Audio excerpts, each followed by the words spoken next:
Acclaimed by TBD, a fictional sci-fi comedy podcast.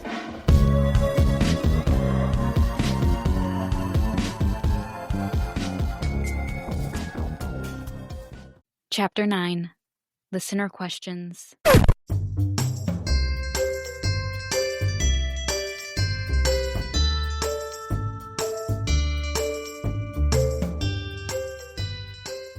Ahoy, passengers! You are aboard The Love Trope, a romance podcast that promises smutty reads for everyone. I'm your host, Sharon Manovich, Sharon Manolage, about romance novels so you can set a course for your next reading adventure. And for today's episode, we are going to do a bit of a jam session today. A listener Q&A. I want to hear your feedback. I want to take your questions, your suggestions. I am here to ensure that The Love Trope is the best romance novel podcast there is. And don't worry, I already know what your first question is. Sharon, why are you doing a listener Q&A when you don't even have any listeners? Great question. Why am I doing this? Yes, I am recording this podcast on a distant planet and not uploading these tracks anywhere. I know I have no listeners, but that doesn't negate my identity as a podcaster. And there comes a point in a podcast's tenor where the podcaster must do an episode where listeners can feel like they're participating in the magic, building a community, having their voices be heard. And so that's that, and then there's also the fact that I had 2 of Reyes's space beers like 3 nights ago. It was the first time I got drunk in years, and I am still dealing with a hangover. So, yeah, I'm not really in the mood to, stand or move, let alone help everyone harvest arugula that was grown from the seeds inside alien jizz. So everyone thinks I'm in here training ballerina in space goat obedience. Speaking of which, ballerina, sit, stay, sleep. Yeah, she gets an A+. Okay, let's get started. This first question comes from, the Dusty. Dusty asks, Sharon, what has been your go-to subgenre to read when you're really feeling homesick for Earth? Great question. Lately, I have been interested in contemporary romances with witches, like Boss Witch by Aguirre. Last week, I realized that I really miss being on a planet where covens exist. I would never want to be in a coven. Oh, I was in one when I was 8 and it was called Girl Scouts and no, not for me. But I just miss the idea of living on a planet where I could be in a coven if I wanted to. Next question. Have your fellow survivors on the planet of New Deciprax gone off on their quest to kill the demon you inadvertently convinced them exists? Thought we were going to keep it to romance novel questions, but okay. Yes, a little more than half of the survivors all ventured off on this stupid quest to kill a make-believe demon in order to save the planet of New Deciprax.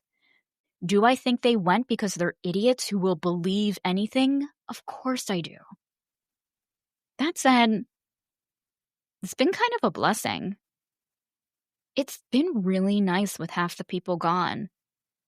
The energy is just different now. It's quieter. It's like when everyone in your college dorm floor goes to a Fish concert for a weekend and you have the whole common room to yourself.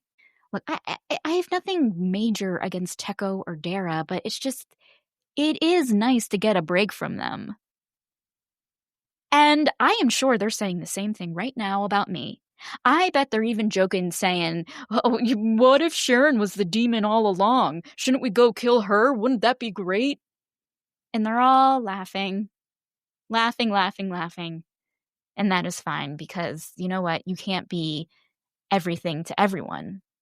Okay, this next question is from Niebert. Okay. All right. Niebert asks, Who's been in charge of New Deciprax while Prince Teko is off questing? So Reese the Peaceful has now been acting monarch, and honestly, for being an influencer back on Earth, she's not that bad. She likes lists. Like this morning, she had a meeting and she was like, okay, everyone, let's come up with the top 10 ways to conserve meat when everyone around you isn't into hunting, but you have nothing against hunting. It's just not your thing. And we, oddly enough, came up with 10 different ways to conserve meat in a shorter amount of time than it took for her to explain what the meeting was. So she has my vote, I think. Okay, maybe the next theoretical listener question will be more romance relevant.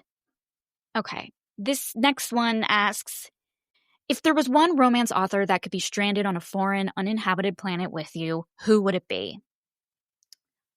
Okay, if the rumors are true, and Chuck Tingle is the alter ego of Chris Pine, then definitely Chuck Tingle would be my answer.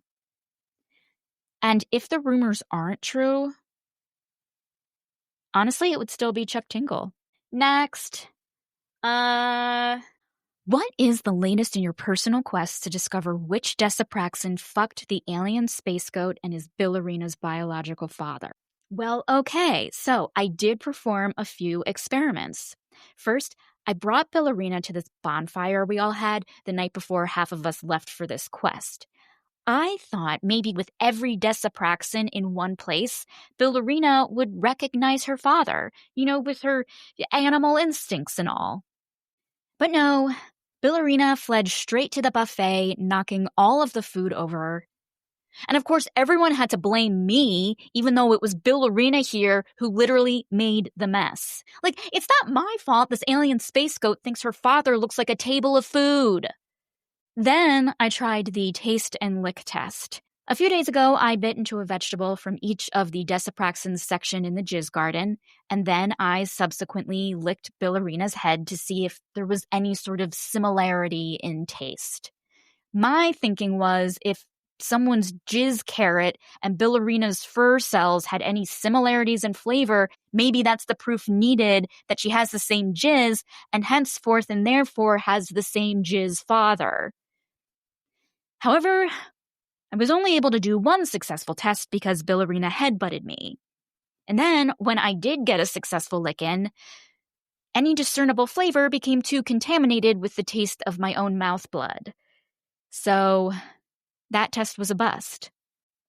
Now, I think I have to put my study on hold, given that the majority of Billurina's potential fathers are off on a quest to kill a demon that no one is 100% sure even exists. Next question. Sharon, why do you so ardently insist that this demon doesn't exist? I mean, you probably didn't think aliens existed when you got abducted, and now here you are. Okay, for the record, I did believe in aliens. I have always believed in aliens. I just never thought they would be interested enough in Earth to take the time to visit it, let alone, abduct people from it. For any aliens out there who are, passing by Earth, wondering, oh, should we stop? Just know, Earth is like the porta potty of planets. It's there if you need it, but if you can wait until you can find, a more amenable planet, I say skip. Next question. Who do you think destroyed Reyes' ship? Could it have been the demon? Oh, okay. Well, I see one of my fake listeners has Captain Reyes whispering falsehoods in their ear.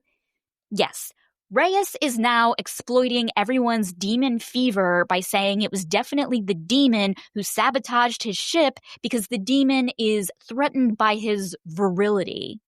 And it's yeah, sure. If there is someone here who is the most threatening to a demon, it is a regular human man named Brett Reyes.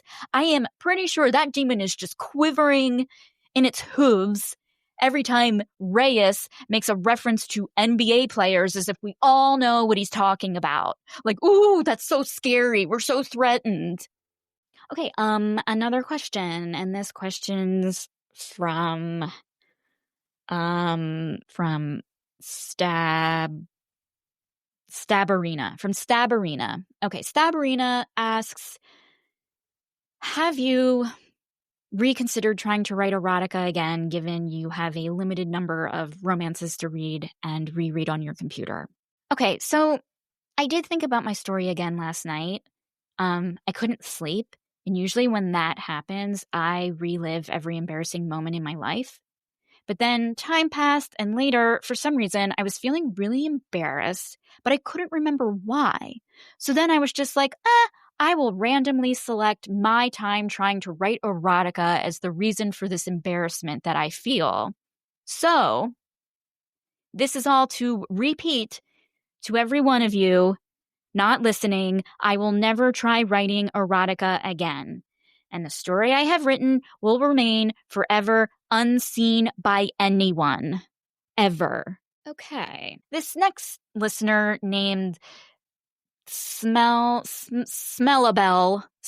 asks, what kind of romances do you think the old inhabitants of the Oh, sorry if I'm interrupting. No, it's okay. You will never fucking believe this. Remember when I said that Rhys was an okay regent in the wake of Prince Teko's absence?